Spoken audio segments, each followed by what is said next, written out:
एक दफा का जिक्र है कि एक छोटे से गांव में एक नौजवान लड़की रहती थी जिसका नाम आशा था।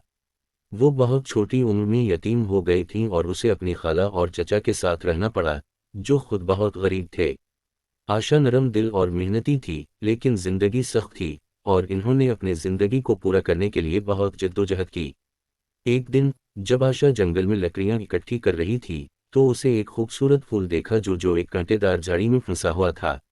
आशना ने फूल को झाड़ियों से निकाला और फूल को पकड़ते ही वो एक खूबसूरत परी बन गई। परी ने आशना को बताया कि मुझे एक जालिम जादूगर ने इस फूल में कैद करके झाड़ियों में फेंका था, तुमने मुझे आज़ाद किया है। आशा बहुत रहमदिल थी।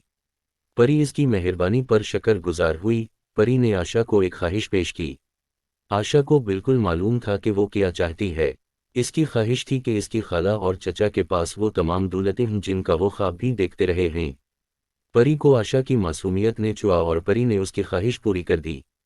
रातों रात आशा की खाला और चचा दौलतमंद हो गए और इनकी जिंदगी बेहतर हो गई। ताहम परी अभी तक आशना की और भी मदद करना चाहती थी। वो आशा को इसकी मेहरबानी का बदला भी देना चाहती थी। अगली सुबह आशा बेदार हुई कि उसका छोटा सा आजिज घर एक अजीम हवेली में तब्दील हो गया था। इसके पास खूबसूरत कपड़े, लजीज खाना और हर वो चीज़ थी जिसकी उसे कभी ज़रूरत थी। आशा बहुत खुश थी, लेकिन उसने जिम्मेदारी का एहसास भी महसूस किया। इसने अपनी नई दौलत को ज़रूरतमंदों की मदद के लिए इस्तेमाल किया, जैसा कि इसकी मदद की गई थी। इसने गरीबों के लिए स्कूल, अस्पताल और पनाहगाहें बनाए, और इसकी मेहरबानी ने गांव के हर एक के दिलों को छू लिया। साल गुजर गए और आशा बड़ी होकर एक अक्लमंद और सखी औरत बन गई।